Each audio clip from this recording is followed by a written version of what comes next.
जब भी प्रधानमंत्री नरेंद्र मोदी चुनाव जीतते हैं, विपक्ष का रोना धोना तो वही है कि भाई ईवीएम हैक हो गई, ईवीएम में खेला हो गया, ईवीएम सेट कर दिया।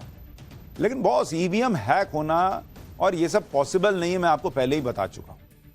लेकिन आज आपको ये रिपोर्ट देखनी चाहिए, जिसके बाद आपको पता चलेगा कि आखिर नरेंद्र मोदी चुनाव हारते क्यों नहीं। नरेंद्र मोदी के पास ऐसा कौन सा फॉर्मूला है जो बार बार उनको चुनाव जितवा देता है।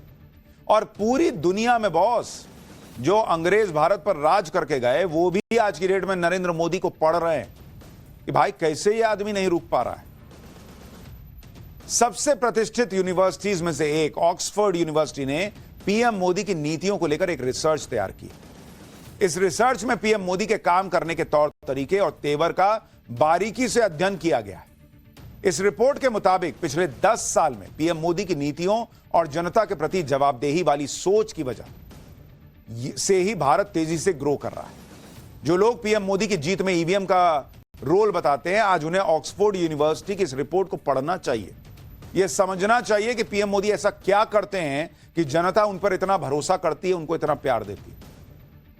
बॉस, ये जो हवाबाजी कांग्रेस पार्टी करती है उससे नहीं होता, ये पब्लिक का प्यार नहीं मिलता। आप देखिए नरेंद्र मोदी क्या करते हैं। ऑक्सफोर्ड यूनिवर्सिटी इस रिपोर्ट में बता रही है कि पीएम मोदी ने देश में एक ऐसा इकोसिस्टम बनाया है जिसमें शामिल हर व्यक्ति की जिम्मेदारी और जवाबदेही फिक्स हुई, जिससे पिछले 10 साल में ज्यादातर प्रोजेक्ट टाइम पर पूरे हो रहे हैं। और इससे देश की इकोनॉमी में जबरदस्त तेजी आई हुई है। जो देश की अर्थव्यवस्था रॉकेट बनी है, वो इसलिए क्योंकि नरेंद्र मोदी भाई डेडलाइन तय कर रहे हैं कि करो इतने दिन में काम, और करके दिखा रहे हैं।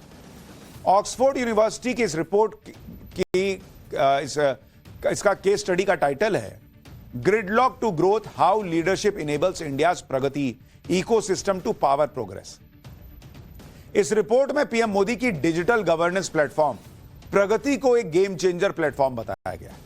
प्रगति की वजह से भारत में इंफ्रास्ट्रक्चर प्रोजेक्ट की डिलीवरी में बहुत तेजी आई है।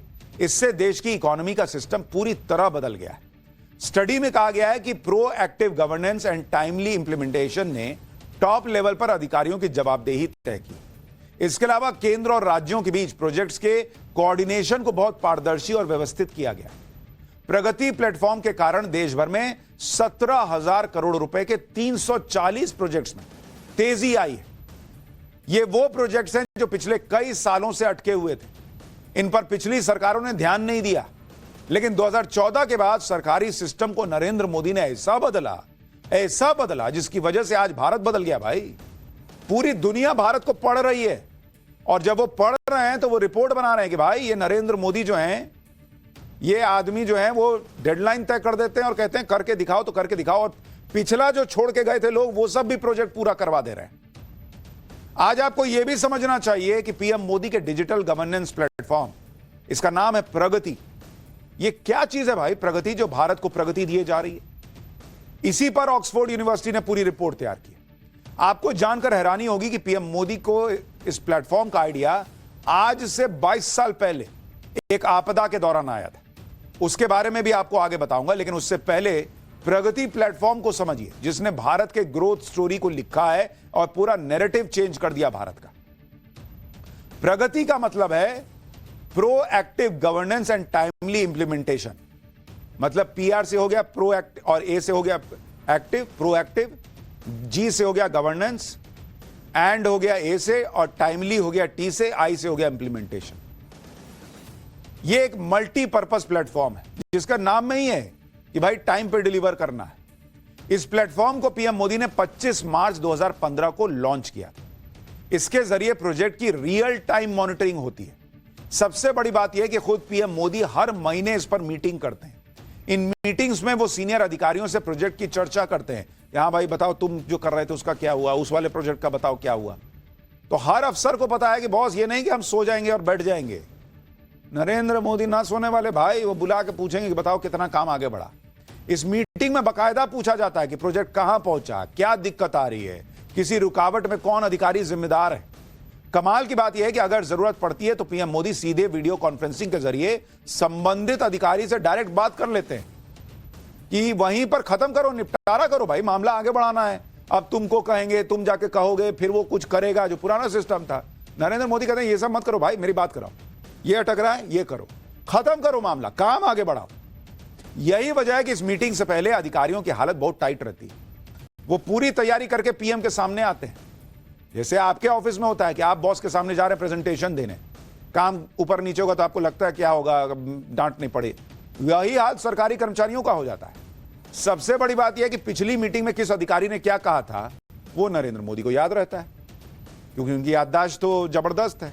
इसलिए प्रोजेक्ट्स को लेकर सिस्टम में एक सतर्कता आ गई। सबको पता चल गया ये पुराना सरकारी हिसाब चलेगा नहीं कि काम जो है लटकाने भटकाने और अटकाने वाला। आपको जानकर हैरानी होगी कि प्रगति प्लेटफॉर्म का आइडिया 2001 में गुजरात में आए भूकंप के बाद आया था नरेंद्र मोदी। आप सोचिए क्या विजन है तब से। 2002 में सीएम बनने के बाद नरेंद्र मोदी ने स्वागत नाम का पोर्टल शुरू किया था गुजरात में। इस पोर्टल में गुजरात के विकास कार्यों को तेजी से पूरा करने के लिए अधिकारियों की जवाबदेही को तय किया गया। बाद में जब नरेंद्र मोदी प्रधानमंत्री बने तो मार्च 2015 में प्रगति नाम का पोर्टल शुरू किया। आपको यह भी समझना चाहिए कि पीएम मोदी के इस प्रगति प्लेटफॉर्म की मीटिंग वाले फॉर्मूले किस तरह देश की तस्वीर बदल रहे हैं। आप देखिए देश की इकोनॉमी ऐसा नहीं है कि नरेंद्र मोदी ने कहा कि एक काम करो तुम ना रॉकेट पे बैठो ऊपर जाओ। ऐसे नहीं होता है, एक दिन में नहीं होता है। ये जो प्रगति है PRAGATI, ये वो उन्होंने लॉन्च किया 15 तारीख को 2015 में। अब तक इसमें क्या क्या हुआ है भाई? अब तक इस प्रगति के तहत कितनी मीटिंग हो चुकी है? अब तक 44 तो मीटिंग हो चुकी है। इसके अलावा प्रोजेक्ट रिव्यू जो होता है, जो आपको कहा कि भाई कौन सा प्रोजेक्ट कहां गया, इसके बारे में जरा बताओ। इसके लिए जो रिव्यूज हो रहे हैं उनकी संख्या 355 है, 355। और जिन प्रोजेक्ट्स पे ये मीटिंग्स हो रही हैं उनकी लागत क्या है? 18 लाख करोड़ रुपए बॉस, 18 लाख करोड़। आप सोचिए ये सारा पैसा जो है ना कूड़ा हो जाएगा एक तरीके से अगर आप इस टाइमली काम ना करो, और देश का जो नुकसान है सो तो है ही है। और ये लटके कब से थे प्रोजेक्ट्स? ये ऐसे प्रोजेक्ट थे जो 3 से लेकर 20 साल से लटके हुए थे। 20 साल से जो प्रोजेक्ट लटके हुए थे वो नरेंद्र मोदी ने पूरे करवाए। आप सोचिए देश का कितना पैसा बर्बाद। ये तो 18 लाख करोड़ जोड़ रहे हैं, कितना तो भाई प्रोजेक्ट लटका हुआ है। बन जाता तो कितना देश का फायदा होता, उस हिसाब से सोचिएगा तो कई लाख करोड़ और हो जाएगा। ऑक्सफोर्ड यूनिवर्सिटी ने अपनी इस रिपोर्ट में कहा है कि पीएम मोदी ने भारत के विकास वाले क्लासिक एयरक्राफ्ट में मॉडर्न डे जेट इंजन लगा दिया है। यह ऑक्सफोर्ड कह रहा है भाई।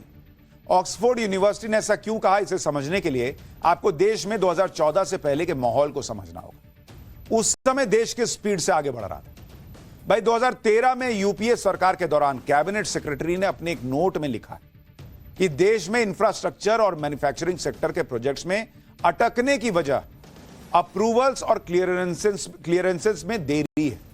मतलब अप्रूवल ही नहीं मिल रहा तो प्रोजेक्ट लटका हुआ है। यानी प्रोजेक्ट्स की फाइलें मिनिस्टर और प्रोजेक्ट से जुड़ी कमेटी के पास महीनों महीनों पड़ी रहती थी। इसके अलावा मार्च 2014 में आईएमएफ ने, इंटरनेशनल मॉनेटरी फंड ने, अपनी रिपोर्ट में भारत में निवेश में मंदी के 3 कारण बताए थे। पहला कारण सरकारी पॉलिसी में अनिश्चितता, दूसरा कारण प्रोजेक्ट अप्रूवल में देरी, और तीसरा कारण प्रोजेक्ट की सप्लाई चेन में भारी अड़चन। 2014 में आई सीएजी की रिपोर्ट में इस बात का खुलासा हुआ था कि देश में रेलवे से जुड़े प्रोजेक्ट्स को पास करने में 43 महीने 43 मंथ्स की देरी और उन्हें पूरा करने में 41 महीने की देरी हुई है। अगर इन दोनों समय अवधि को मिला दिया जाए तो रेलवे से जुड़े प्रोजेक्ट्स में 7 साल की देरी हो रही थी। 7 साल देरी हो रही है भाई। ट्रेन देर से पहुंचती है तो आदमी जो है वो कहता है कि क्या ये हिसाब चल रहा है। प्रोजेक्ट 7 साल देर क्यों? क्योंकि तब बजट में बस अनाउंस कर दो है तुम्हारे लिए भी ट्रेन है, तुम्हारे लिए भी ट्रेन। चल रही है कि नहीं चल रही किसी को कुछ मतलब नहीं था। पीएम मोदी के काम करने का तरीका बिल्कुल अलग है। जैसे ही वो प्रधानमंत्री बने वैसे ही दिल्ली में काम करने का तौर तरीका बिल्कुल बदल गया। जो अधिकारी अपनी मर्जी से काम किया करते थे वो सब अलर्ट मोड पर काम करने लगे। पीएम मोदी ने हर अधिकारी की जवाबदेही और टाइमलाइन फिक्स किया। इसके अलावा पीएम मोदी ने सिस्टम में कुछ बड़े बदलाव किए जिससे आज की तारीख में पीएम मोदी दुनिया भर के देशों के लिए केस स्टडी बन गए उनके काम करने का तरीका। 2015 में प्रगति प्लेटफॉर्म लॉन्च करने के बाद पीएम मोदी ने 2013 में लॉन्च हुए पीएमजी यानी प्रोजेक्ट मॉनिटरिंग ग्रुप को पीएमओ के अंडर करवा दिया।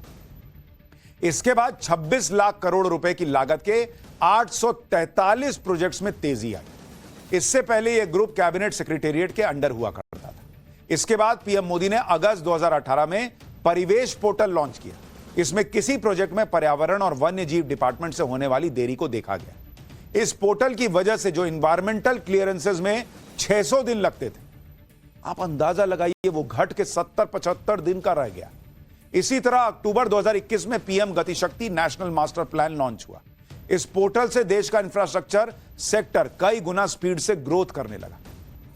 आप देख रहे हैं नरेंद्र मोदी के काम करने का स्टाइल और जिस तरह से वो काम करते हैं, लोगों को लगता है उनको कुर्सी का शौक है। भाई वो आदमी ऐसा लगता है उनके दिमाग में एक लिस्ट है कि इतने साल से ये काम पेंडिंग है, ये सब नहीं हुआ है, मुझे करके जाना है भाई, और उसके लिए मुझे ये कुर्सी चाहिए। मुझे ये कुर्सी इसलिए नहीं चाहिए कि भाई मैं सरकारी चीजें लेके जो है वो छुट्टी मनाने चला जाऊं अंडमान निकोबार। नरेंद्र मोदी के प्रधानमंत्री बनने के बाद देश में चल रहे प्रोजेक्ट्स में किस तरह से तेजी आई, इसके बारे में भी ऑक्सफोर्ड यूनिवर्सिटी ने उदाहरण के साथ अपनी रिपोर्ट में बताया। इस रिपोर्ट में असम के बोगीबील ब्रिज की चर्चा की गई। इस पुल को 21 साल के इंतजार के बाद पीएम मोदी ने पूरा करवाया। यह पुल असम की ब्रह्मपुत्र नदी पर बनाया गया है। आपको जानकर हैरानी होगी कि इस पुल का शिलान्यास 1997 में हुआ, 1997 में शिलान्यास हुआ और उद्घाटन 2018 में पीएम मोदी ने किया। 2014 के बाद पीएम मोदी के कहने पर ही इस पुल के काम में तेजी आई।